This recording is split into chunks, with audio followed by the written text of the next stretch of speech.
buenas tardes a todos. Creo que sí me escuchan. Muy buenas tardes a todos ustedes. Los saluda Liliana Ferrer, cónsul general de México en Sacramento, California. Es un placer que nos acompañen una vez más en el coloquio histórico binacional 500 años de resistencia indígena, 1521, toma de Tenochtitlan, organizado para conmemorar la efeméride de agosto 13, fecha en la que se cumplieron 500 años de la caída de Tenochtitlan y del comienzo de la Nueva España.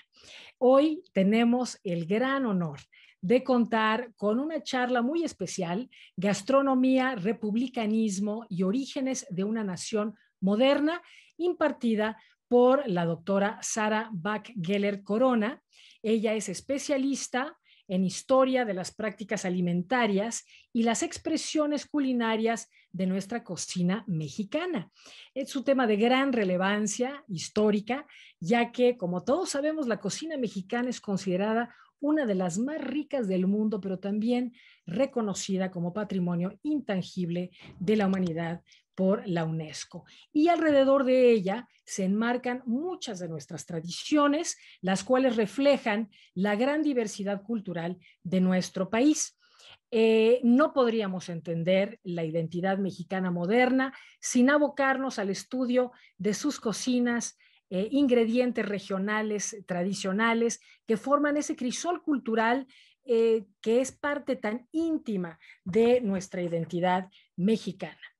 La doctora Bach-Geller Corona es profesora e investigadora en el Instituto de Investigaciones Antropológicas de la UNAM. Es miembro, además, del reconocidísimo y muy respetado Sistema Nacional de Investigadores.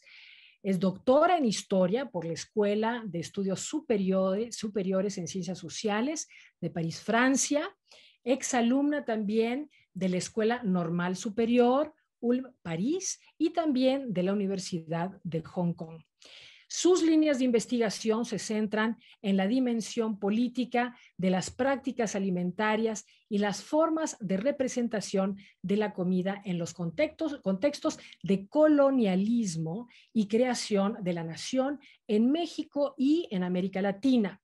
Y sus trabajos sobre cocina, cultura y poder abarcan además diferentes temas como son alimentación, cuerpo y raza en Latinoamérica, los recetarios y las identidades nacionales, lenguajes alimentarios y construcción de ciudadanías, y los procesos de patrimonialización de las cocinas indígenas en América. Forma parte del Grupo Mexicano de Antropología de la Alimentación y es miembro asociado del Laboratorio Patrimonios Locales del Museo Nacional de Historia Natural en Francia. Finalmente, con esto cierro, se ha desempeñado como dictaminadora y consultora de diferentes foros especializados en los estudios alimentarios y tiene un sinnúmero de publicaciones que abarcan artículos, capítulos y libros de gran reconocimiento nacional y también a nivel internacional. Yo en lo personal sí les quiero decir que es una gran suerte y un privilegio y un honor tener a una persona como Sara Bach-Geller acompañarnos en este coloquio, en esta serie de coloquios históricos en estas 2 semanas. Ya llegando casi al fin de estos coloquios históricos, no puedo pensar en mejor persona que nos deleite con el tema que abordará Sara. Muchas gracias, Sara, una vez más. Te mando un fuertísimo abrazo. Agradezco una vez más a mis colegas Yuriko Garcés y Juan Carlos Ruiz por organizar estos coloquios históricos maravillosos. Y bueno, sin más, te cedo la palabra, por favor, doctora Sara Bach-Geller Corona. Muchas gracias por acompañarnos. Pues muchísimas gracias. Empiezo yo diciendo a la cónsul general Liliana Ferrer por esta invitación. Realmente me siento muy honrada de formar parte de este, bueno, maravilloso programa que han elaborado. Gracias también al equipo que ha organizado y con quien yo he tenido comunicación, a Juan Carlos Ruiz, a Yuriko Garcés. Bueno, realmente estoy muy agradecida por esta inclusión del tema de la alimentación en este programa fantástico que han concebido y que están llevando a cabo con tanto éxito. Y sí, es realmente con mucho interés y con mucho entusiasmo, diría incluso, que me uno a la iniciativa de ustedes por hacer de la alimentación, ¿no?, pensado en términos generales, la comida, la cocina, un tema prioritario para la reflexión de los acontecimientos históricos que estamos celebrando este año, ¿no? Los 500 años de haber acaecido la invasión española y los 5 siglos, diría yo, y seguimos contando, la verdad, de resistencia indígena. Estoy en efecto de acuerdo, ¿no?, que la alimentación no ha sido ajena a los conflictos de poder que han marcado la historia de nuestro país en los últimos 5 siglos. Hablar de alimentación, por supuesto, significa hablar de ingredientes, de gustos, de técnicas de cocción, de preparación, de formas de servir, de maneras de consumir, de gestos corporales al consumir los alimentos. Estos aspectos parecerían quizá a primera vista sumamente anecdóticos, ¿cierto? Y sin ninguna trascendencia social. Pero en realidad, y es, bueno, el propósito de esta charla es dar materia concreta, corroborable, para que podamos ver que esto en realidad son lejos de ser elementos accesorios de la historia política. Son en realidad claves valiosísimas para interpretar no solo los gustos y las sensibilidades gastronómicas, pero también algunos de los aspectos en realidad fundamentales para entender la organización y el funcionamiento de una sociedad. Por ejemplo, ¿cómo entender la conquista y la lógica del poder colonial si no consideramos las teorías naturalistas europeas del siglo, bueno, desde el siglo XVI, y que estuvieron, bueno, se prolongaron hasta bien entrado el siglo XIX, que sostenían que la naturaleza americana era inferior a la del viejo mundo, a la de Europa, y por ende todos los habitantes de América eran por naturaleza degenerados inferiores a los europeos, ¿no? O sea, detrás de la lógica misma del poder colonial hay hay teorías, hay lógicas, hay un pensamiento de exclusión, de dominación, que pasa por el tema de la alimentación. O bien, ¿de qué otras maneras podemos llamar, si no es resistencia, a la práctica sostenida, ininterrumpida de comer tortilla en México, a pesar de los 5 siglos que ha habido discriminación hacia el cereal mesoamericano, de sometimiento a las poblaciones indígenas para que cultiven otros granos que no sea el maíz, a los programas virreinales que promovían el consumo del pan sobre la tortilla, más reciente a la mirada racista de las élites decimonónicas hacia la dieta de los indígenas y todavía más reciente a las políticas públicas de mediados del siglo XX que buscaban reemplazar el maíz por otros cereales, en específico por la soya, porque era considerado que el maíz era la causa de la degeneración y de la inferioridad física, moral, intelectual del indio. Si comemos el día de hoy los mexicanos tortillas, es realmente porque ha habido que luchar de algún modo para ello. Entonces, bueno, la alimentación realmente atraviesa la historia de dominación, de exclusión, de opresión, pero también de resistencias, de negociaciones, de conciliaciones en México. Pero bueno, no es sobre la conquista, sobre lo que conquista y comida, sobre lo que les quiero platicar el día de hoy, a pesar de que es un tema sumamente fascinante. Más bien me encargaré en esta ocasión de compartir con ustedes uno de mis temas de investigación predilectos y que tiene que ver con el papel que tuvo la alimentación en la definición de la mexicanidad, de lo mexicano. Es decir, cómo la comida jugó un papel fundamental en la conformación de nuestra identidad y de nuestra forma de gobierno. Para ello voy a remontar hace 200 años a los orígenes de nuestra nación moderna.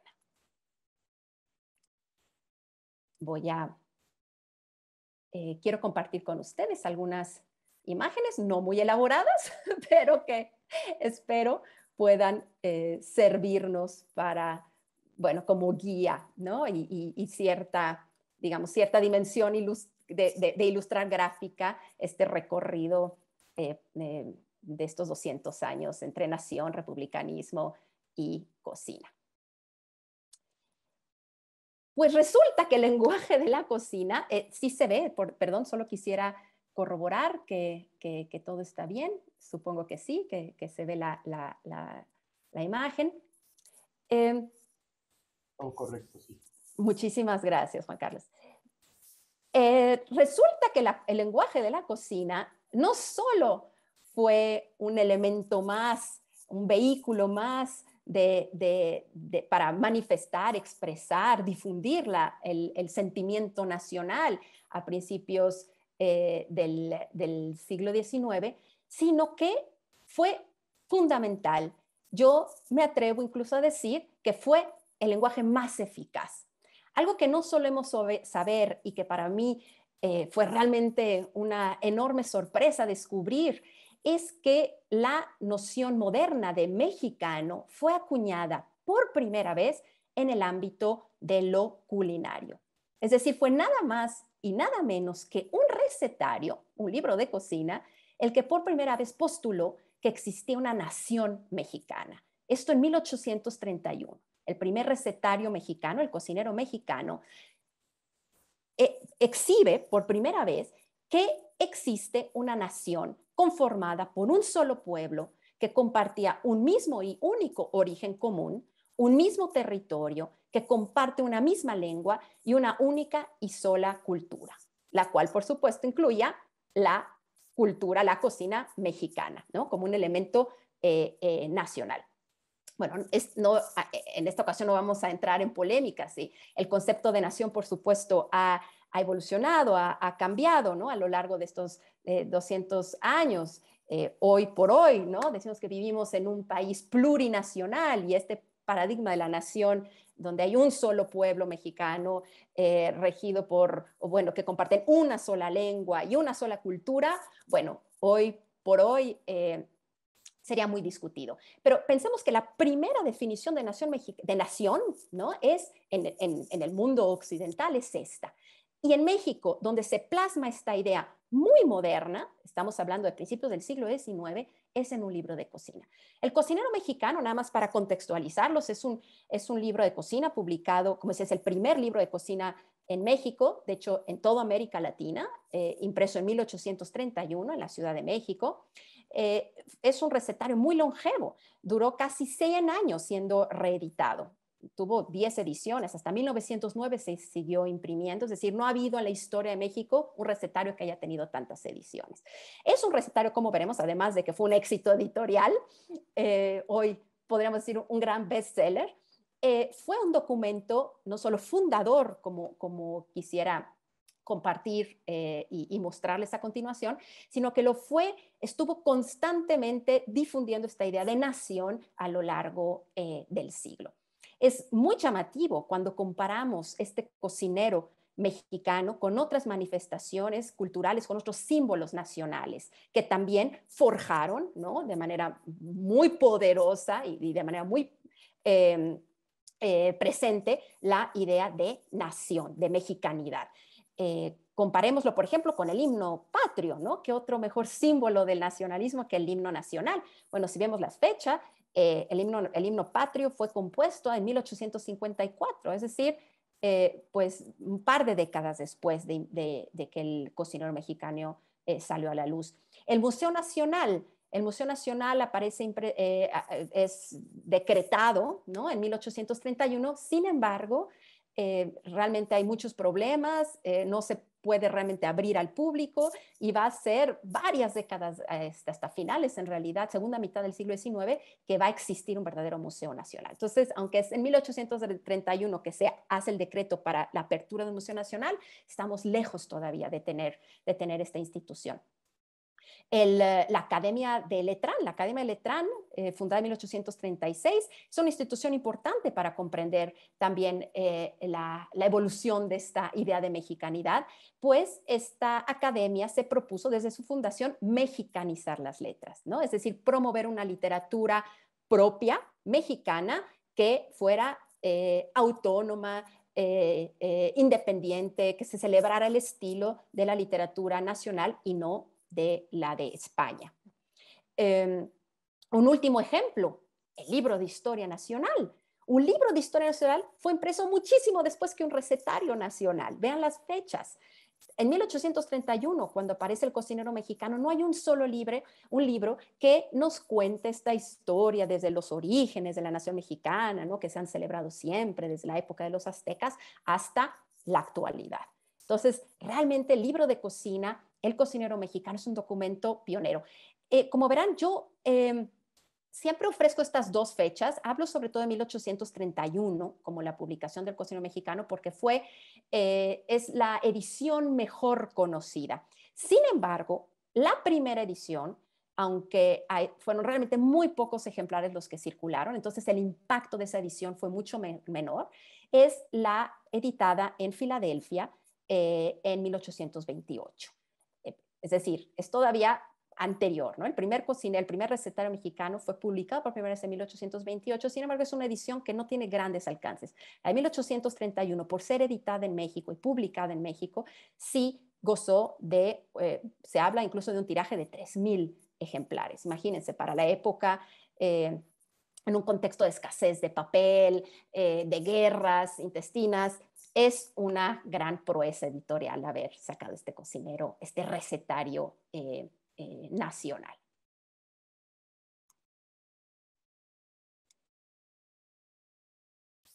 Para dejar aún más claro el papel pionero en la formación de la nacionalidad de este recetario, podemos hacer una realmente muy breve genealogía de lo que ha significado mexicano, lo que significó previo al cocinero mexicano, que como acabo de decir, fue el primer documento, el primer registro donde se propone una definición moderna de lo mexicano. Esto quiere decir que no es que es la primera vez que vemos escrito el término de mexicano. Mexicano es una palabra que existe desde el siglo XVI, ¿no? Desde que llegan los españoles y, bueno, se castellaniza, ¿no? Se extiende el castellano en este país, bueno, en este territorio. Sin embargo, el término de mexicano significaba cosas muy diferentes previo a la publicación de este recetario. Sobre todo, podemos ver que son dos campos, digamos, semánticos los que vamos a ver desde el siglo XVI hasta bien entrado el siglo XIX en torno al concepto de mexicano. Por una parte, vamos a ver que mexicano se refería a los habitantes de la capital, de la Ciudad de México Tenochtitlan.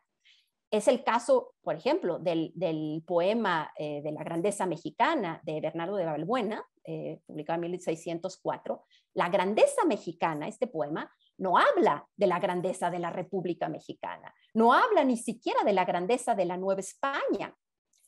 Habla de la grandeza de México Tenochtitlan, de sus lagos, de sus valles, de lo hermoso de su arquitectura, de sus instituciones, de sus aves, etcétera, etcétera. Pero grandeza mexicana, mexicano se está refiriendo aquí a México Tenochtitlan. Lo mismo sucede con Civitas Mexicus Interior de Francisco Cervantes de Salazar. Se habla de la Ciudad de México Tenochtitlan. Incluso ya durante la época de las guerras de independencia, ¿no? A principios del siglo XIX, sigue siendo mexicano una palabra para referirse a los habitantes de la Ciudad de México. Y esto lo vemos por ejemplo, en El Despertador Americano, en este primer periódico del México independiente. Los rebeldes, los insurgentes del occidente de México, ¿no? Se burlan de los insurgentes de la Ciudad de México, ¿no? de México, sí, de la Ciudad de México, de la capital del virreinato, porque son apáticos, ¿no? Vamos a ver, se habla del apático mexicano. que está embriagado en pulque, que no quiere luchar, que en realidad la independencia la están combatiendo y lo están haciendo, ¿no?, las grandes proezas los insurgentes en realidad de las provincias, ¿no?, de otras partes de la Nueva España. Pero los mexicanos, es decir, los de la Nueva España, los de la capital de la Nueva España, la Ciudad de México, no están combatiendo como debiera ser. Todavía 1852, es decir, ya un México, una república mexicana instaurada. Vamos a ver que el primer tratado, bueno, uno de los primeros tratados de historia, que en realidad no es el primer libro, como vimos, de historia nacional, porque no es sistemático, no va a ser un recorrido por todas las épocas, pero habla en su capítulo sobre el Imperio Mexicano, en realidad está haciendo alusión al Imperio Azteca. Entonces, esto nos lleva a esta segunda acepción de mexicano durante toda esta época, que es la de mexicano como mexica. Cuando los españoles, por ejemplo, del siglo XVI, que hablan de la lengua mexicana, en realidad están hablando, por supuesto, de la lengua náhuatl, de los mexicanos o, digamos, descendientes de los mexicas. Entonces, son estas dos grandes acepciones de mexicano. Por una parte, los habitantes de la Ciudad de México o bien los indígenas del altiplano central, los descendientes de los mexicas. El cocinero mexicano va a proponer una nueva definición de mexicano. Se va a deslindar de estas acepciones y en lugar va a aparecer una imagen mucho más moderna de la mexicana, una imagen más incluyente de una comunidad que comparte un territorio, como vimos, un gobierno, una lengua, un origen común, una historia y, por supuesto, central, elemental para comprender la nueva noción de mexicano, una cocina en común. Incluso a mí esto siempre me llama mucho la atención. Si vemos el acta de independencia, es decir, el documento, ¿no?, que formalmente nos hace una nación libre y soberana, ¿no?, promulgada en 1821, con lo cual, digamos, ¿no?, en la historia oficial decimos se cierra el periodo de la independencia, ¿no?, y comienza el de la nación independiente. No se emplea ni siquiera ahí el término de mexicano en su definición, digamos, moderna de nacionalidad, ¿no? Más bien vamos a ver que la nacionalidad se concibe en términos todavía muy coloquiales como de americanidad, de América septentrional. Recordemos que nosotros éramos la América, ¿no?, septentrional del norte, pero no se habla, todavía no se utiliza el término de mexicano para hablar de nuestra nacionalidad. Solamente es en 1824, cuando se promulga la Constitución Federal de los Estados Unidos Mexicanos, que el lenguaje político va a acoger el adjetivo de mexicano en este sentido muy moderno. Sin embargo, si tenemos en cuenta que la primera receta donde se emplea la noción de mexicano en este sentido de incluyente, donde no es nada más cocina mexicana para hablar de la cocina de la Ciudad de México, ni por supuesto cocina mexicana para hablar de la cocina de los indígenas mexicas, ¿no?, muy despreciada en ese momento, sino la cocina de un pueblo, ¿no?, lo que se va constituyendo como lo que es ser México, ¿no? Recordemos que en esta época ni siquiera existe un plano, un mapa del territorio nacional conformado, ¿no? Entonces esta idea de qué somos, ¿no?, como nación, que va a proponer el cocinero mexicano por primera vez, pero que vamos a encontrar recetas como la del mole mexicano, que es publicada en la prensa desde 1810. Y este mole mexicano en realidad no se refiere de nuevo ni al mole de los indígenas mexicas, ni al mole de la Ciudad de México, sino un mole de una nación. Entonces, bueno, de esta manera, ¿no?, intento dar con esta comparación, ¿no?, con otros registros, en otros lenguajes, en el lenguaje histórico, en el lenguaje literario, en el lenguaje legislativo, en el lenguaje constitucional. Si lo comparamos con el lenguaje, la noción, ¿no?, de mexicanidad que está empleando, en realidad que está proponiendo, que está concibiendo este recetario, es muy sorprendente, ¿no? Es realmente muy pionero y podemos ver la fuerza y el papel que está que está tomando este libro de cocina en la conformación de esta idea de nación moderna. Ahora bien, ¿cómo es que el cocinero mexicano incursionó de esta manera tan moderna en la definición de lo mexicano? Bueno, lo hizo a partir de tres, digamos, aspectos. Por una parte, al valorizar los productos nativos del país. El cocinero mexicano va a hacer un elogio de los alimentos, de los ingredientes que tenemos en este territorio, como una manera de promover el sentimiento nacional, ¿no? O sea, de nuevo, no está promoviendo los alimentos de la Ciudad de México, no está promoviendo los alimentos de los mexicas, tampoco está promoviendo desde una visión más colonial los alimentos de América, está hablando de una nueva dimensión territorial, pero también moral, pero también cultural, también simbólica, que tiene que ver con esto que vamos a llamar lo nacional. La lista de elogios es larga, ¿no? Se habla del frijol, de los grandes atributos que tiene el frijol y se burla de por qué los europeos dicen que les cae mal, ¿no? El frijol y que no sabe rico. Dice, bueno, el autor del cocinero mexicano es porque pues allá en Europa son de mala calidad, pero aquí este suelo nos ofrece, nos regala con los mejores frijoles que existen en el mundo, ¿no? Dice, entre nosotros, este frijol es muy aceptado y muy gustado.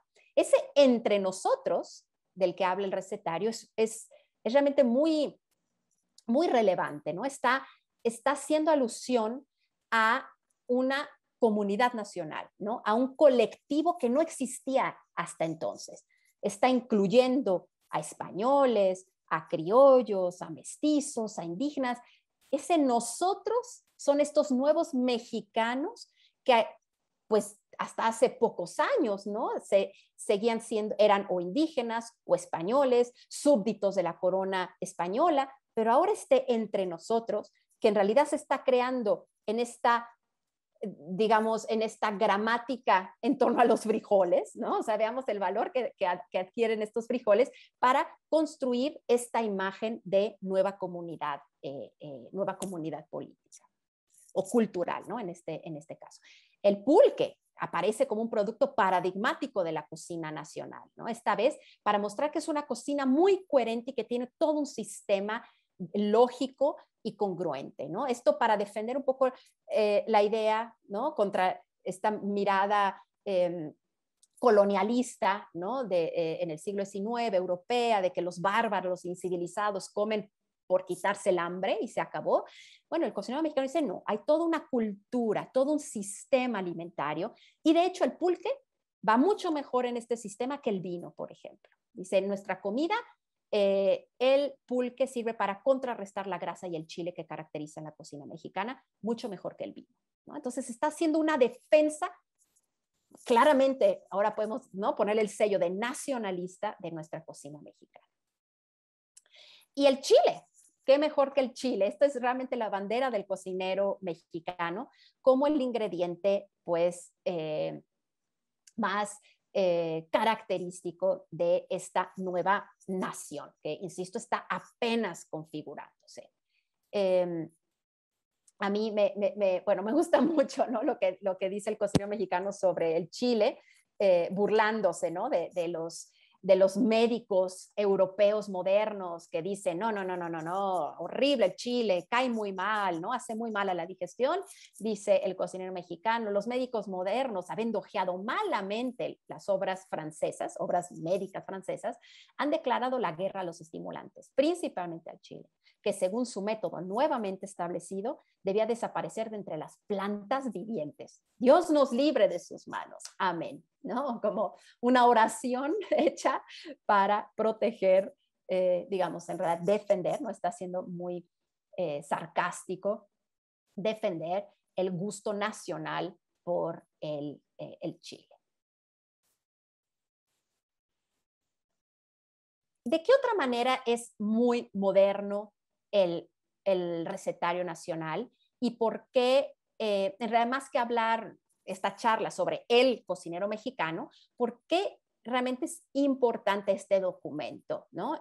Para entender cómo se va el papel de la cocina, de la alimentación en la conformación de la nacionalidad y de la nacionalidad.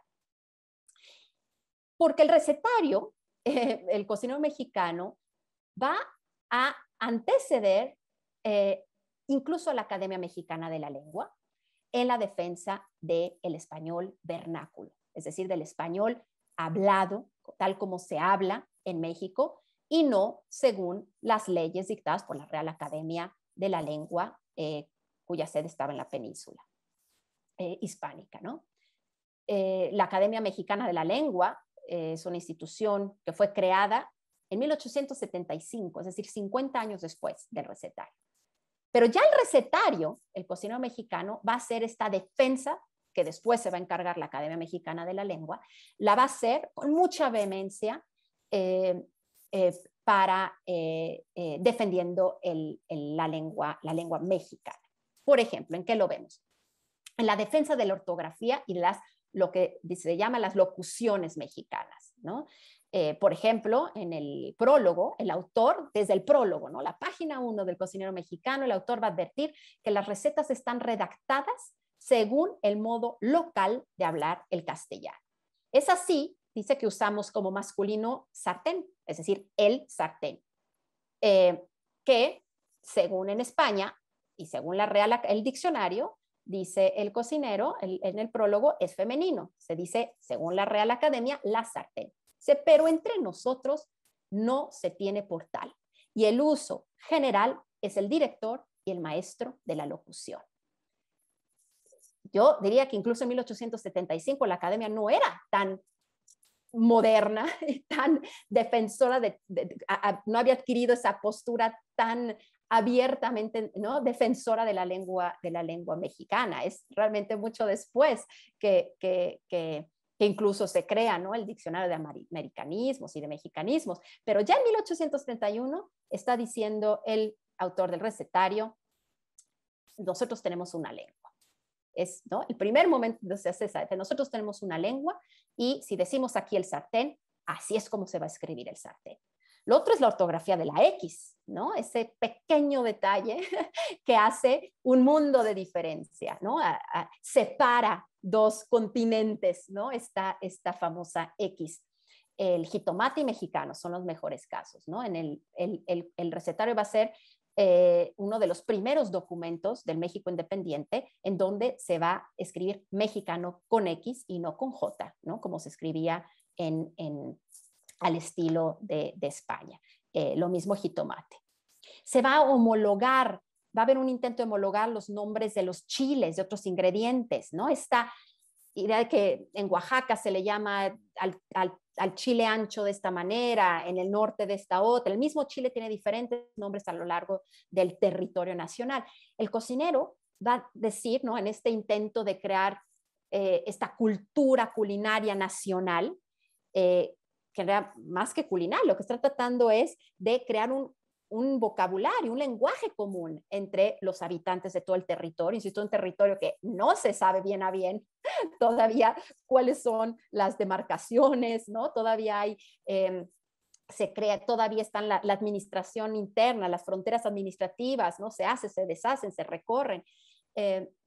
Pero el cocinero está intentando hacer esta gran labor de homologación del vocabulario culinario, ¿no?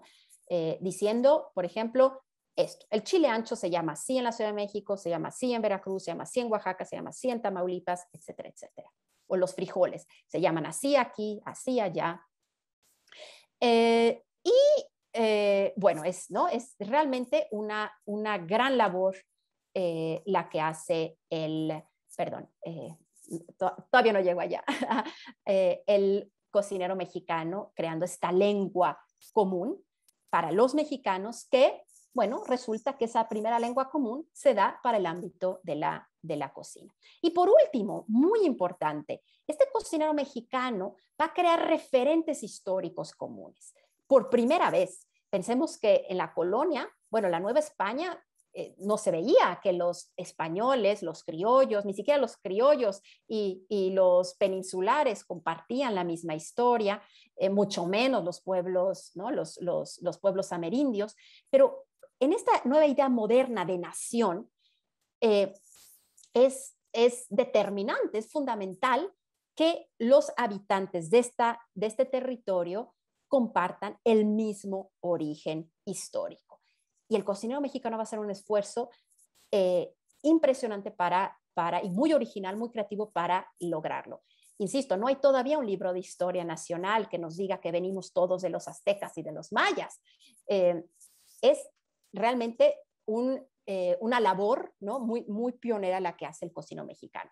Y lo que hace es, por ejemplo, aztequizar las recetas, ¿no? Va a crear de esa manera aztequizando, hablando, por ejemplo, de los xoconostles, los quiltoniles, los mezclapiques, el chico zapote, el ahuautl, el guazontles, como ingredientes, ¿no? del pasado azteca, va a crear una línea directa entre el pasado ancestral de la nación mexicana, y lo va a ubicar perfectamente en los tiempos de los aztecas, hasta el día de hoy, bueno, de aquel hoy. Entonces, esto va a reforzar esta idea de nación gloriosa, ¿no? A través de esta genealogía culinaria, vamos a encontrar, porque no hay otra genealogía, ¿no? Creada, bueno, en el plano religioso sí lo hay, pero hay pocas genealogías, digamos, que simultáneamente estén mostrando este origen ancestral glorioso de la nación mexicana, ¿no? Que por supuesto no es el de la corona española, no es el de los otros virreinatos de América, es el de la nueva nación mexicana. Claro que hay que digamos, señalar, precisar que si bien estas cocinas prehispánicas fueron utilizadas como sinónimo, ¿no? del pasado y del origen común de los mexicanos, todo lo contrario sucedió con la cocina de los pueblos indígenas contemporáneos, ¿no? No hay que negar que este cocinero mexicano, esta primera, ¿no? de edición, desprecia las cocinas de lo que llama su editor las tribus bárbaras, ¿no? de los indígenas contemporáneos. Esa cocina no conviene para las mesas decentes, ¿no? como dice el autor y editor de este recetario, Mariano Galván.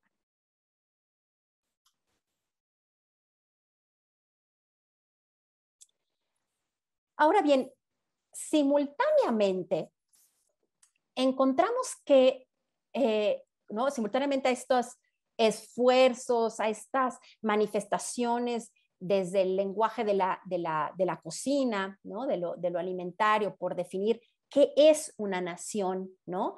qué significa nuestra cultura, qué implica, hasta dónde, ¿no? trasciende espacialmente, ¿no? como vimos con esta manera de homologar diferentes palabras, diferentes términos, ¿no? a lo largo y ancho del territorio, pero también cómo trasciende en términos temporales, ¿no? Esa mirada hacia atrás, por primera vez, buscando un pasado, ¿no? un origen único desde donde se puede empezar a relatar la historia de la nación mexicana. Simultáneamente a esto, vamos a encontrar que la comida es tema central de otro tipo de discusiones que en realidad corren en simultáneo, ¿no? en paralelo, que son las discusiones y debates que suceden en esta misma época, ¿no? desde finales del siglo XVIII, desde 1770, 80 y principios del siglo XIX, cuando se volvió una necesidad convertir a los súbditos de la corona española en ciudadanos modernos, ¿no? Es decir, vamos a encontrar estas dos discusiones, el tema de lo nacional, de la mexicanidad, pero también este problema, ¿no? porque en realidad fue entendido y manejado y discutido como tal, el problema de convertir a lo que hasta entonces, ¿no? antes de 1821, era súbditos del rey, ¿no? de España, de la monarquía, convertirlos en ciudadanos modernos del Estado y de la República Mexicana. ¿Cómo hacer eso? ¿no? ¿Cómo transformar a los comportamientos, la mente, los imaginarios, las formas de comer, porque, como veremos, sorprendentemente es uno de los elementos principales, ¿no? que va a llamar la atención y va a causar interés entre las élites políticas e intelectuales que están preocupadas por convertir, ¿no?, estos súbditos coloniales en ciudadanos modernos. La alimentación va a ser vista como el recurso para educar, ¿no?, como un recurso pedagógico en realidad de la ciudadanía moderna, de cómo educar a estos cuerpos, a estos sujetos en otro tipo de sujetos políticos, pues se va a optar que por medio de la alimentación, ¿no? El famoso dime lo que comes, te diré lo que eres, ¿no? Desde entonces podía ser, se reflejaba, ¿no? En las mentes, estaba en las mentes de las élites intelectuales mexicanas en estos orígenes del republicanismo en México. Entonces, es así como la comida se convirtió realmente en el medio ideal para enseñar a los novohispanos los conceptos de patria, de república, de civilidad, de bien común, ¿no? Estos conceptos muy modernos que pues empezaron a integrarse, ¿no? Incluirse en la arena, en el espacio público, ¿no? A ser discutidos y estar en boca y en pluma de las élites. ¿Cómo hacer entonces para que estos principios fueran apropiados, ¿no?, corporizados por estos sujetos mexicanos? Hay que pensar que, el papel de la comida, ¿no?, más bien la relación entre comida, comensalidad y pensamiento republicano tiene antecedentes muy antiguos, ¿no?, que datan de la época clásica, ¿no?, de la Roma antigua. Son ellos los primeros pensadores que van a hacer esta asociación entre el pensamiento y el régimen republicano y una forma de comer, ¿no? Esta idea de que según como un sujeto se alimente, es el comportamiento que va a tener ese sujeto, ¿no? Es una idea, bueno, que la antropología estudia, ¿no?, y también la historia en diferentes momentos, ¿no?, y en diferentes culturas. Esta idea muy universal, ¿no?, de que el alimento va a tener repercusiones, la forma y la calidad y la cantidad y las sustancias con lo que uno se alimenta va a tener un reflejo en nuestro comportamiento, incluso en nuestra moral, en nuestro comportamiento hacia los demás. Cicerón, por ejemplo, es el primero que acuña el término de convivium, ¿no? De ahí viene nuestra palabra convivio, como el momento no solo de comer, es decir, de ingesta de alimentos para poder sobrevivir y que se me quite el hambre, sino como un momento donde, por supuesto, se ingieren los alimentos, pero a la vez hay relación social, ¿no? Esta idea de comer y al mismo tiempo establecer contacto social y vínculos sociales es promovida por Cicerón, ¿no? Como parte de esta pedagogía también republicana. Platón decía, bueno, para ser realmente congruente, ¿no?, con la república, hay que ser sobrio, frugal al momento de comer, ¿no? Platón decía que el arte de la cocina es un arte que engaña, como el arte de la retórica, por cierto, del hablar bonito, ¿no? El cocinar bonito engañan al individuo. En realidad hay que ser muy frugal, muy sobrio, comer lo necesario para poder entonces concentrarse en cosas más importantes, ¿no? Entre ellas, bueno, ser un buen ciudadano. Entonces, ¿no?, retomando de esta, digo, realmente fueron dos ejemplos muy, muy precisos, pero podría uno platicar horas sobre esta noción de este vínculo entre comida, comensalidad y republicanismo en la Roma antigua, en la época clásica. Pero lo que me interesa ver es cómo los mexicanos retoman estas ideas clásicas de comensalidad republicana para forjar ciudadanos modernos en nuestro país. Y fue precisamente la mesa donde se buscaba fomentar estos principios republicanos. Entre otros, no quiero decir que todo la pedagogía y toda la nueva difusión de la difusión de estos principios y virtudes republicanas se dio simplemente en discusiones que tuvieran que ver con la alimentación, pero sí fue muy importante. De hecho, de los primeros libros de texto que se crearon para las escuelas en México, siempre venían, era realmente esencial, digamos, son partes fundamentales del contenido de estos libros, cómo un niño debe de comer, cómo se debe de sentar a la mesa, cómo debe de comportarse con los demás que están sentados en la misma mesa. Esto en los libros de texto, en las escuelas, ¿no? Era algo que tenía para poder crear ciudadanos y mostrar estas virtudes, estos principios de la república. Había que, era sumamente eficaz hacerlo a través de la mesa, ¿no? Del arte de la mesa, o más que el arte, el comportamiento de la mesa. Por ejemplo, en la mesa es donde se podía promover esta idea de lo filial, ¿no? De la igualdad entre individuos, ¿no? Que es muy propio del pensamiento republicano, ¿no? Opuesto a lo que podríamos llamar un modelo más aristocrático o colonial, ¿no? Donde en la mesa se hace un acomodo por jerarquías sociales, ¿no? De hecho, no comparten la mesa distintos estratos sociales. La mesa republicana, ¿no? Esta idea de republicanismo que se promueve a través de la mesa, promueve lo contrario, promueve la igualdad entre los que están compartiendo. El hecho que estén compartiendo alimentos los hace iguales, ¿no? Esta idea que es la que en realidad está detrás de la noción de ciudadano también, ¿no? Son todos iguales ante la ley.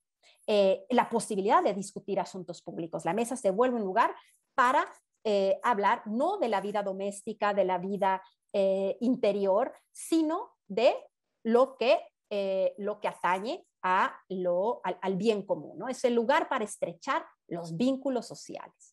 Así es como se justifica el prólogo, el autor, el editor de este cocinero, del cocinero mexicano, es decir, es importante la mesa porque nos permitirá estrechar los vínculos sociales. Incluso el cocinero mexicano, y bueno, más adelante voy a hablar de otros ejemplos, no del recetario, pero también el cocinero mexicano va a participar en esta pedagogía republicana.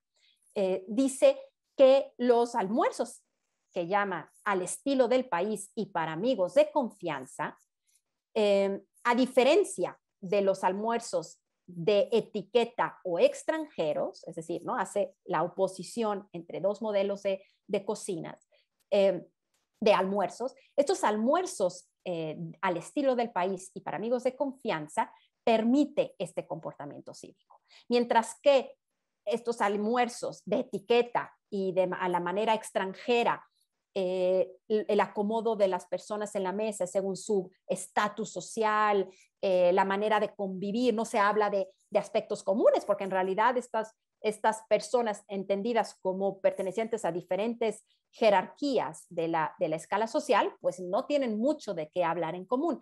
En cambio, estos almuerzos al estilo del país sí promueven esas discusiones, ese sentimiento filial entre comensales. Y se pone un ejemplo el editor del cocinero mexicano. Hay que tener mucho cuidado en cómo sentar a las personas en la mesa, porque ya no el interés no es sentarlas según su jerarquía social, su posición social, su estatus social, sino tiene que ver con otra cosa. Por ejemplo, nunca hay que poner a una mujer vivaracha entre dos hombres viejos y tristones, o un poeta al lado de un hombre rico pero sin educación. Pero sí poner, por ejemplo, a un cura al lado de una señora moralmente intachable, ¿no? Lo que está sugiriendo aquí el cocinero mexicano es que hay que promover la discusión, el buen entendimiento, la armonía, la cohesión común, ¿no? de los comensales en la mesa. Entonces, Bueno, por eso este tipo de combinaciones, ¿no? Que tienen que ver más bien con comportamientos, con intereses, e incluso con oficios, pero no con un estatus social, ¿no? De esta manera como de antiguo régimen, ¿no? De concebir la sociedad. Para dar un ejemplo digamos que corrobora, ¿no? Esta idea de la mesa republicana que fue sobre todo promovida en América Latina como algo muy distintivo de América versus a esas mesas aristocráticas, imperiales, decadentes, ¿no? Como se quería retratar aquí, de Europa. Vemos el ejemplo de Brasil. El primer recetario brasileño nacional habla también de estos almuerzos entre amigos. Y dice, este arreglo permite a los hombres hablar entre sí sin presencia de señoras ni criados. Hay que pensar que, bueno, digamos, la democracia era bastante restringida, ¿no? En el siglo XIX, a principios del siglo XIX, y esta idea de ciudadanía también era muy restringida, ¿no? No se fue expandiendo la ciudadanía, la noción de ciudadanía y a quienes se consideraba como ciudadanos a lo largo del siglo XIX y sobre todo el siglo XX. Pero entonces, bueno, son sobre todo hombres, ¿no? Los que son considerados iguales entre sí, los que pueden establecer relaciones filiales y discutir sobre temas públicos.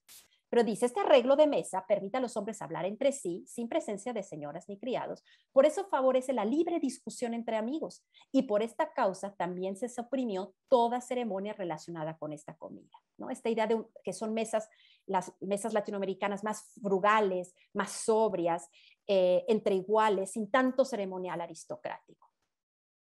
Además, se habla de que la comida que se sirve en estas mesas mexicanas son platillos que tienen mucho más congruencia con los valores de la templanza, de la sobriedad, del pensamiento republicano, que por ejemplo los platillos de la nueva cocina francesa, ¿no? Que entonces en el siglo XIX pues son considerados como platillos muy, muy elaborados, ¿no? Esta nueva cocina francesa que busca, el siglo XIX para la cocina francesa es el siglo de la invención de las grandes salsas con a veces 10, 15 pasos para hacer un simple consomé, ¿no? Es una cocina muy, muy rebuscada en términos de ingredientes, en términos de técnicas, de prácticas.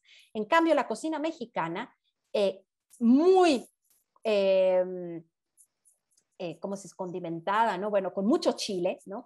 Muy cargada de picante, permite forjar el carácter del ciudadano. En lugar de estas cocinas tan rebuscadas, tan condimentadas como las cocinas europeas, que en realidad crean personas pasivas, indigestas,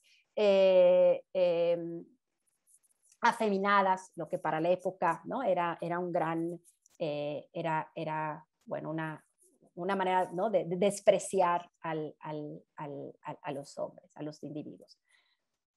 Y esto iba aparejado con la idea de que los alimentos que fueran de dura digestión, ¿no? Es decir, como el chile de la cocina mexicana, el maíz, las tortillas, forjaban ese carácter de ciudadano,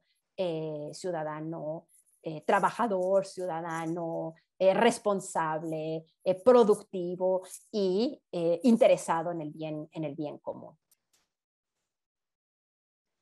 Hay una frase, en realidad es la frase de Rousseau que va a retomar Simón Bolívar cuando hacía sus campañas en las revoluciones, ¿no? de independencia. Dice, la libertad es un alimento nutritivo, pero de dura digestión. Se necesitan estómagos muy sanos para soportarla, ¿no? Se ve ahí ese vínculo de la idea entre una comida dura de digerir, en realidad, donde el estómago tiene que trabajar, el organismo tiene que trabajar para poder absorber estos nutrientes de la comida.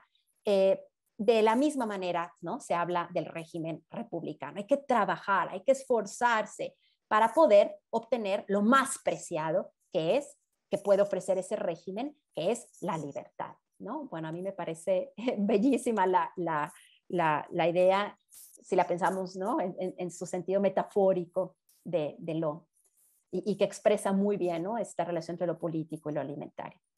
Y ya para acabar, Fernández de Lizardi, ¿no?, mejor conocido como el pensador mexicano, este hombre polifacético, intelectual, hombre de ciencias, interesado también en la astronomía, es decir, periodista, ¿no?, del México independiente, va a promover la idea que la comida mexicana, por ser dura de digerir, ¿no?, y en especial se va a referir a los alimentos sobre todo indígenas, ¿no?, consumidos por los indígenas, la tortilla en particular, pero también hablar de las verduras, los alimentos crudos. Eso es positivo para formar ciudadanos modernos. Entonces, Fernández de Lizardi, en su periodiquito, ¿no?, que se llamaba El Pensador Mexicano, va a hacer muchas alusiones y promover continuamente que los mexicanos, estamos hablando de las primeras 2 décadas del siglo XIX, ¿no?, realmente México se acaba de independizar, dice, para que podamos entrar, ¿no?, a ser ciudadanos modernos y crear otro tipo de sujetos, que no seamos ya, dejemos de ser los súbditos coloniales, hay que cambiar nuestra dieta y hay que comer lo que comen los indígenas, porque, siguiendo esta idea, los alimentos duros de digerir son los que nos van a hacer trabajar y nos van a hacer mejores ciudadanos. Y por último, nada más, digamos, en este esfuerzo, ¿no?, de ver, en este intento, perdón, ejercicio de ver este panorama, ¿no?, en México de cómo se relaciona, cómo la comida fue un lenguaje importante para pensar, incluso, no solo para promover el republicanismo, pero para pensar las ideas republicanas, para definirlas, para irlas concibiendo. La cocina, la alimentación tuvo un papel preponderante. Eso lo vemos con Carlos Bustamante, quien va a ser también un hombre político, un hombre de letras, periodista de la primera mitad del siglo XIX, va a fomentar lo que llama él las comidas públicas y comunes. En realidad, nunca se van a llevar, o no existe registro, digamos, no sabemos hasta ahora que se hayan llevado a cabo, pero es interesante ya el hecho que exista como un antecedente de una política pública, ¿no? No llegó a tal alcance, pero ese era el propósito, ¿no?, que decía Bustamante, se deben de instaurar en todo el territorio nacional lo que deben de ser comidas públicas y comunes, así les llamó. ¿Y qué significaba esto? Que a los indígenas, que para Bustamante era el objetivo principal, porque eran el problema principal de la nación moderna, hacer que los indígenas dejaran de ser indígenas y se volvieran en ciudadanos modernos, se volvieran ciudadanos. ¿Cómo transformar esa situación? Decía, a los indígenas hay que hacer que se sienten en la mesa, aprendan las leyes, las reglas de urbanidad, ¿no?, con la vajilla, usar los cubiertos, que se hable español, para que también, imposible que se conviertan en ciudadanos si no hablan una lengua, si no hablan el español. Digamos, estamos muy lejos de esta idea, ¿no?, de las naciones plurinacionales, ¿no?, de los estados plurinacionales, del respeto a la pluralidad y a la diversidad de lenguas. Se entiende a principios del siglo XIX que la única manera de acceder a la ciudadanía es adquiriendo las reglas, ¿no?, los comportamientos de la sociabilidad occidental, que incluye el de la comensalidad, que se hable español y que en esas comidas públicas y comunes se les sirva carne y pan de trigo, ¿no?, que sustituya sus alimentos más bien de tipo vegetal, donde predomina sobre todo lo vegetal y se come poca proteína animal y, por supuesto, decía Bustamante, mucho mejor el pan de trigo que la tortilla de maíz. Entonces, Fernández de Lizardi y Bustamante, ambos, ¿no?, digamos, propulsores de los principios republicanos, de los valores republicanos en México, van a apostar por 2 modelos diferentes, ¿no? Uno, promoviendo los alimentos de tipo indígena, y otro, más bien, una alimentación y una sociabilidad, una comensalidad más bien occidental. Bueno, yo con esto termino como digamos, un brochazo de un recorrido, digamos, breve, porque se podría hablar muchísimo más sobre el papel que ha tenido la alimentación y que sigue teniendo, ¿no?, en la conformación pues de nuestra identidad, de nuestra organización social, de nuestra organización política. Pues les agradezco muchísimo la atención.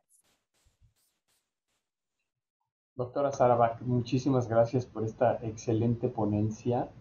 Creo que fue muy interesante el entender cómo ha contribuido la comida y la asociación a lo largo de la historia de los pueblos con esa comida para ir conformando esta identidad moderna mexicana y al mismo tiempo ir combatiendo la presencia de otro tipo de filosofías, ¿no? Como estas occidentales que se instalaron de alguna forma, o la francesa, inglesa. Voy a dar lectura a algunos de los comentarios que tenemos aquí, proceder con algunas palabras, si le parece bien. Nos dice Jaime Rocha, qué interesante analogía la de la libertad y la comida de dura digestión, aunque no necesariamente de contenido político. Nuestro refranero mexicano está empapado de frases en relación a la comida y comida popular sobre todo. Pone como ejemplo, ¿quién no ha escuchado utilizar dichos como a darle que es mole de olla, o echarle crema a los tacos, dar a tole con el dedo, o el que nace patamal del cielo le caen las hojas, etcétera? Agradece, dice que muchas gracias por esta ponencia tan deliciosa. Hay felicitaciones también a su gran carisma, a su inigualable forma de presentar los datos. Y hay algunas preguntas que quisiera hacerle.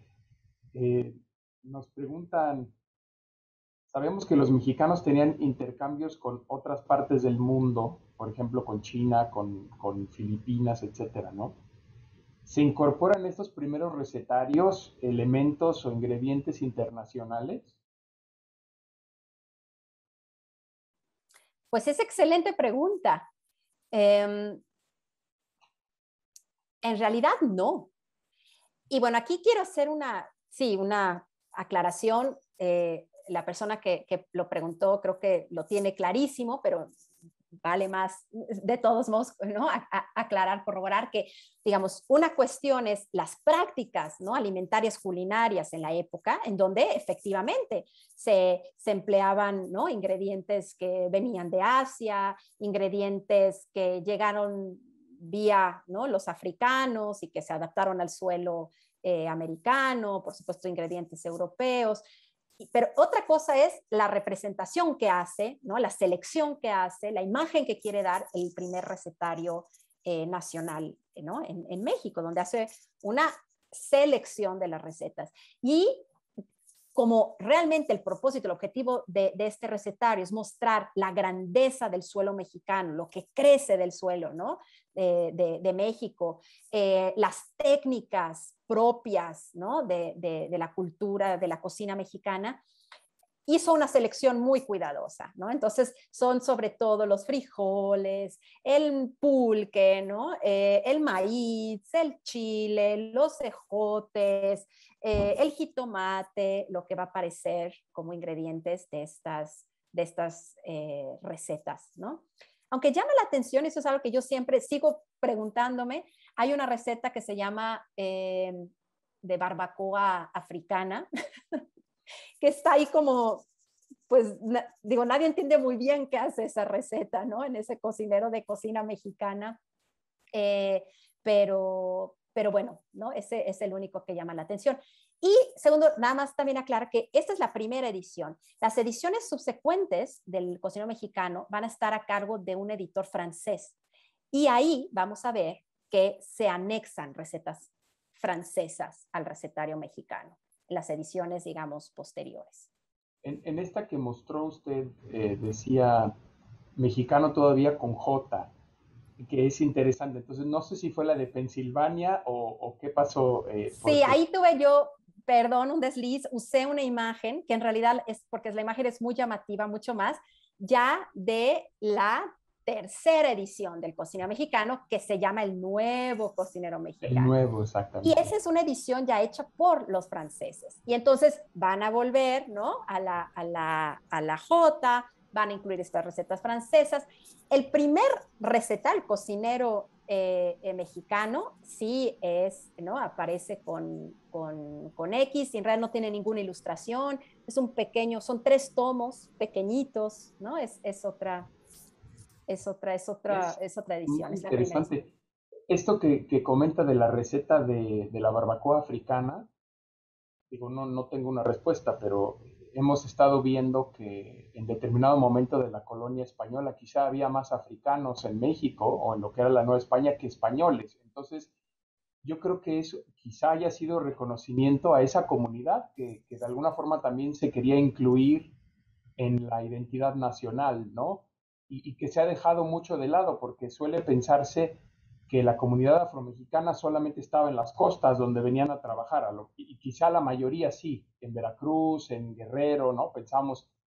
Sin embargo, la doctora Romero de la Universidad Estatal de California ha sostenido conversaciones acerca de cómo ha encontrado documentos que en el norte de México, hacia Monterrey, e inclusive hacia esa parte más al norte del territorio, había una gran comunidad afromexicana y eso lo he encontrado a través de documentos inquisitoriales, lo cual es muy curioso, ¿no? Que dan testimonio de cómo se vivía en esa sociedad. Entonces yo creo que quizá por allí venga esta inclusión, no sé, pero ya me dieron ganas de buscar alguna de esas Sí, ediciones. es cierto, pero ese es un gran punto, Juan, lo del el tema de lo afromexicano, ¿no? Que está completamente invisibilizado en los recetarios, diría yo, de hasta hace 15 años, ¿no? Realmente es con este nuevo paradigma de la nación multicultural, ¿no? Que empiezan a surgir estas otras, digamos, Inclusive si identidades. pensamos en cosas que ya suelen pertenecer al menú mexicano, aunque no son propiamente de origen mexicano, como podría ser el café, ¿no? Uh Todos nos -huh. tomamos un café, o en la zona veracruzana de los Portales, el famoso café de los Portales, ¿no? El café de altura de Veracruz, pues es una cuestión que viene de Etiopía, ¿no? Viene domesticada de África. Entonces, esa fue una incorporación. Y otro comentario que quería hacer también con relación a que después las otras ediciones las hicieron franceses, como comenta, me viene dos recuerdos. Uno es que yo soy admirador de Sor Juana, quien hizo también un recetario en el cual recolectó ya en aquel entonces comida que podemos identificar con influencia 100% mexicana, ¿no? Algunas cosas con jitomates y cosas que no existían en el viejo mundo, pero ya viene esa idea del mestizaje como lo mexicano, es decir, como lo del nuevo mundo, ¿no? No propiamente como lo señala el cocinero mexicano, esa mexicanidad tal cual con la palabra, pero sí como la fusión de algo que empieza a ser distinto a lo que era en el viejo mundo por la inclusión de todos los nuevos elementos en el nuevo mundo. Ya se recoge desde el siglo XVII en ese recetario algunas recetas interesantes de Sor Juana. Absolutamente, y también ese es un tema muy interesante y me permite también, digamos, ahondar un poco más en lo del recetario del cocinero mexicano. Estas recetas, ¿no? Coloniales, que como muy bien describiste tú, son recetas que se emplean elementos, ingredientes nativos, ¿no? De aquí, pero que las técnicas pueden ser españolas o incluso a veces los nombres de las recetas, ¿no? Albóndigas a la española o, ¿no? Sopa aragonesa o qué sé yo. Esas recetas van a trasladarse al recetario al cocinero mexicano. Digo, finalmente esa es la cocina, ¿no? Que se hace en el país, pero sistemáticamente el editor del cocinero va a borrar todo lo que sea alusivo a español, Castilla, ¿no? Todo lo que tenga que ver, gachupín, criollo, todo lo que tenga como alguna reminiscencia a la colonia y lo va a sustituir por mexicano, ¿no? Entonces las mismas, por poner un ejemplo, albóndigas, ¿no? A la española se van a volver albóndigas a la mexicana. ¿no? Es también este intento de nacionalizar esta cocina que, como tú bien dices, ya era una cocina muy mestiza, ¿no? Durante la época colonial. Simplemente faltaba ser explícito, ¿no? En su mexicanidad, en el término de lo mexicano. Y otro comentario que también me viene un poco como recuerdo es que cuando yo era niño mis abuelos me hablaban mucho que en realidad es de origen venezolano, pero hablaban mucho del famoso manual de Carreño, que, de las buenas costumbres, ¿no? Que quizá, lo pensaba yo, decía, bueno, sería antagónico a lo que hablaba con el pensador mexicano, que era deshacer esto de las estructuras sociales en la mesa para que todo el mundo se viera igual. Sin embargo, después habló de Bustamante, que tenía la misma idea republicana y quería de alguna forma homogeneizar a través de las buenas costumbres, de incorporar lo que él consideraba eran, no sé, costumbres inferiores, quitarlas y sustituirlas. Y el manual de Carreño, que hasta la fecha se sigue utilizando en algunos lugares, si bien tiene un cierto clasismo también en la estructura social, creo que tenía ese ideal de decir, bueno, que todo el mundo sepa lo que es correcto hacer en la mesa o lo que no es correcto, lo que se considera, que es interesante porque también tiene las influencias francesas, inglesas en él, como estas nuevas ediciones del cocinero mexicano.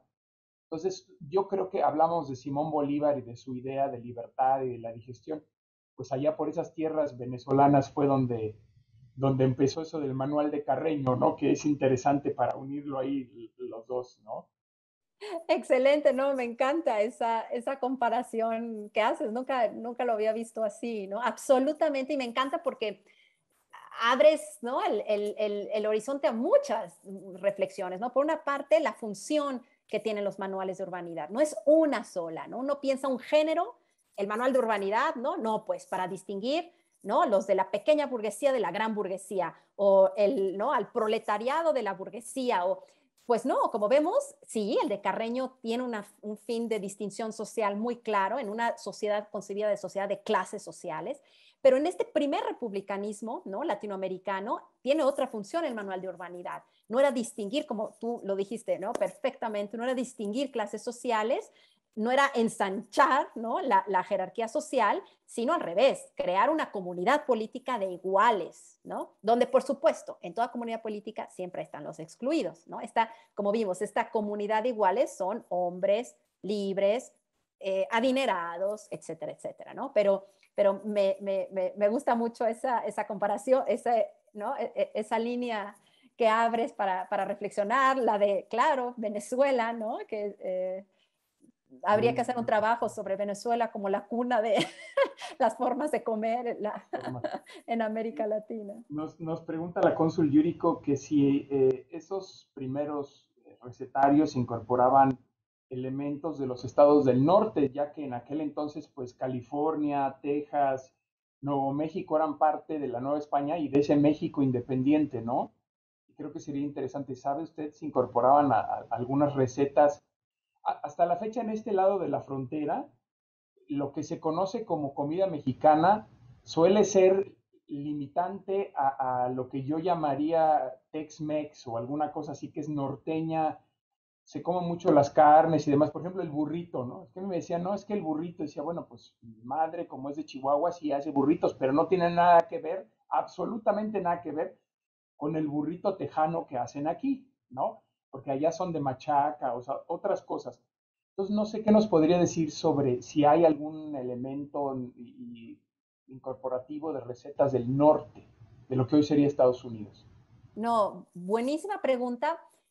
Y de alguna manera he estado ahora un poco rastreando, no exactamente tratando de responder esta pregunta, pero lo haré, la incluiré, le agradezco a Yuriko porque me dio más tarea, pero sí esta situación, digamos, esta relación con las cocinas del norte, ¿no?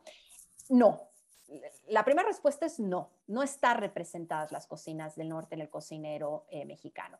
Si bien digo, durante una hora hablé sobre ¿no? el cocinero mexicano, cómo es el primer documento que instaura esta idea de nación, ¿no? Incluyente. En realidad, bueno, sí, porque está pensando lo mexicano como lo nacional, pero las recetas que están contenidas en este recetario son sobre todo recetas del centro de México, de Puebla, de Oaxaca y de Guadalajara. ¿Y por qué? Porque son estos estados, estas ciudades, porque no se está pensando en términos de estados, ¿no? Más de ciudades que tienen una larguísima tradición colonial de conventos. Y los conventos son los grandes laboratorios culinarios de la época novohispana. Los que gozan, son ciudades que gozan de mucha reputación gastronómica en la colonia. Y bueno, estamos hablando de 1831, realmente es, ¿no? Muy, estamos hablando, ¿no? Exacto, muy próximo. Y por lo tanto, esa reputación de esas ciudades, ¿no? Se ve reflejada en el cocinero mexicano. Lo que es interesante también ver del otro lado es que el primer, que ahora olvidé sinceramente la fecha, pero me parece que es la década de 1840, el primer recetario escrito en California sobre cocina mexicana en inglés, pero en realidad esa cocina mexicana no se le llama cocina mexicana, se le llama cocina española. Entonces, ¿no? Realmente ahí hay pocos canales, poca flujo, digamos, entre los estados del norte y el centro, ¿no? De la capital, si lo pensamos en términos de canales culinarios, ¿no? El mismo distanciamiento geográfico que influye que se hagan regionalismos. Absolutamente, quizá. Sí, absolutamente. Y esta reputación de conventos, ¿no? Que no hay una red conventual, ¿no? Suficientemente extendida en el norte, ¿no? Como para ver, porque lo que sí hay, y eso es interesante, la conexión conventual es mucho más, pero mucho más fluida con, por ejemplo, los conventos en Arequipa, en Perú, en Ecuador, en Colombia, sobre todo Perú, que con el norte. Porque en el cocinero mexicano sí vamos a ver, por ejemplo, y bueno, aquí quizá me retracto la primera pregunta, que si no había ingredientes o alusiones a otras cocinas, hay alusión a los postres, solo postres de Arequipa, peruanos. Y esto tiene que ver, bueno, en mi hipótesis, en los trabajos que he hecho, que era por la red conventual, ¿no? El cocinero mexicano finalmente se nutre de recetas, no totalmente, pero en gran medida, de recetas que provienen de las monjas. Eso es que es muy interesante, que las monjas también se movían de conventos, ¿no? Las órdenes, había mucho flujo entre religiosos, entonces quizá también las recetas fluían dentro de las mismas órdenes religiosas, ¿no? Sabemos que, por ejemplo, las órdenes conventuales competían de alguna forma por tener los favores de los virreyes, ¿no? Y entonces cuando llegaba un nuevo virrey se hacía una gran bienvenida, ¿no? El arco triunfal y demás, que sabemos que Sor Juana escribía varios de ellos, pero parte de ella era también que las monjas tenían la oportunidad de hacer nuevas cocinas y nuevas recetas para el obispo, para el virrey, ¿no? Y a través de ello ganar favores para su orden. Entonces, creo que al centro no solamente de esa convivencia social que nos ha hablado, pero también religiosa, cultural y económica. Estaba eso de la comida como centro de socialización a diferentes niveles y estructuras, ¿no? Son temas fascinantes, en verdad. Voy a dar absolutamente de acuerdo con lo que es. La doctora Lorena Cariaga nos dice: felicidades por una excelente conferencia de un tema interesante, ameno, parte de la historia de la vida cotidiana y de la formación de identidad. Muchas felicidades. La cónsul general Liliana nos dice: muchas gracias, doctora Sara Bach, por esta extraordinaria charla. ¿Qué mensaje nos puede dar sobre el valor y la importancia de la unidad nacional y cómo la gastronomía puede ayudarnos a ser más unidos como mexicanos hoy? Es una pregunta. Wow, sí, es una hermosa pregunta y que me encantaría reflexionar. Creo que amerita, ¿no? Mucho más, sí, detenimiento, ¿no? Y reflexión, pero me gusta porque yo creo que sí, en primer lugar, la alimentación, deseo, bueno, ha sido un lenguaje, un espacio donde se pueden ver tensiones, ¿no? Y conflictos, ¿no? De poder, conflicto de intereses, ¿no? En nombre de la alimentación se ha sometido, se ha dominado, se ha excluido, pero también la alimentación es un vínculo, ¿no? A través de la alimentación se crean reciprocidades, se fortalecen reciprocidades, solidaridades, la hospitalidad, ¿no? No tiene mejor reflejo, mejor manera de expresarse que a través de la cocina. Yo creo que sí, la alimentación, ¿no? Puede, y quizá más la alimentación que en sí solamente la gastronomía, nos puede hacer una sociedad mucho más incluyente, unida, ¿no? Cohesionada, como mencionaba la cónsul. En primer lugar, haciéndonos visibilizar y reconociendo la diversidad que existe, ¿no? Yo creo que eso es lo primero. Digo, sí es fascinante, ¿no? Esta historia de la cocina, del cocinero, del recetario, de la cocina nacional como el elemento fundador de la idea de la nación, pero creo que ya en estas épocas es importante visibilizar que no existe una cocina mexicana, como no existe una cultura mexicana, ¿no? O una forma de ser mexicano. Yo creo que lo que nos hemos dado cuenta, ¿no? Lamentablemente desde hace muy poco, es que es en la riqueza y en la diversidad de este país, de esta nación, donde podemos obtener los mejores claves para la convivencia, ¿no? que tenemos. Y eso implica reconocer diversidad de formas de comer, diversidad de ingredientes, diversidad de costumbres. Creo que también alejarnos de estereotipar, ¿no? Formas de cocinar, ¿no?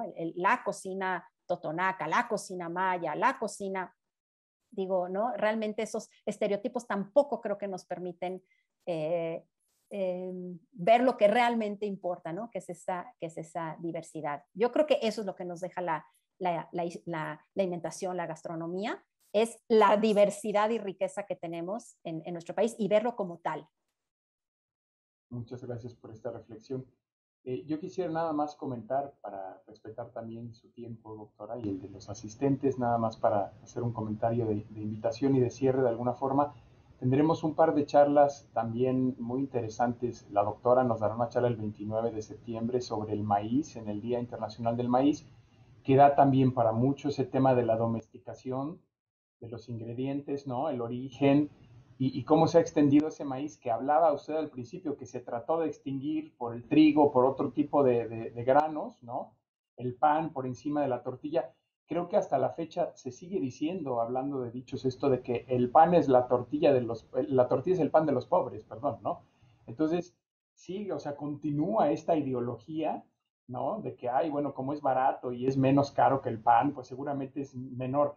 Y sin embargo, es uno de los granos más importantes a nivel alimenticio, a nivel mundial. Y esto lo puedo unir con otra charla que nos dará el doctor Andrés Reséndez en octubre, para el 14 de octubre, en la cual va a platicar un poco de cómo, así como llegaban los ingredientes de Filipinas y de Asia a México, pues también se exportó el maíz y las palabras náhuatl a esos lugares. Y entonces existen datos de una explosión demográfica en China, un crecimiento poblacional a raíz de la nutrición que introdujo el maíz, es decir, el cambio de la alimentación basada en el arroz por el maíz. Entonces, esta expansión del trigo de lo mexicano a lo asiático, que se sabe muy poco. Entonces, creo que serán dos charlas muy interesantes de seguir, los invitamos.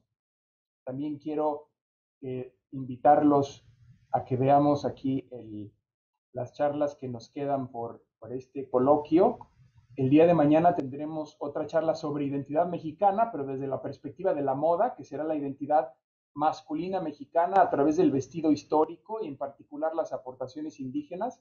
Creo que será una charla muy interesante. Y para todos los que tienen un deseo de conocer más sobre el indigenismo y las comunidades modernas, el próximo lunes tenemos cómo mantener nuestra manera de vida, el conocimiento ecológico tradicional de las comunidades del Soconusco en Chiapas.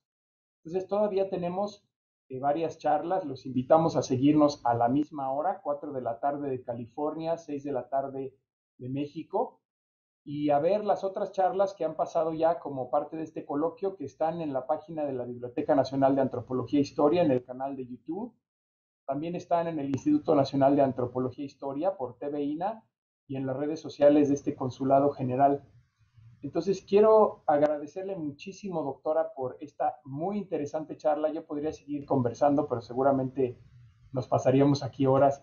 Le agradezco de verdad su tan interesante ponencia, la pasión que claramente exuda en sus palabras y que haya participado en este coloquio y en las próximas charlas. A nombre del Consulado General, muchísimas gracias.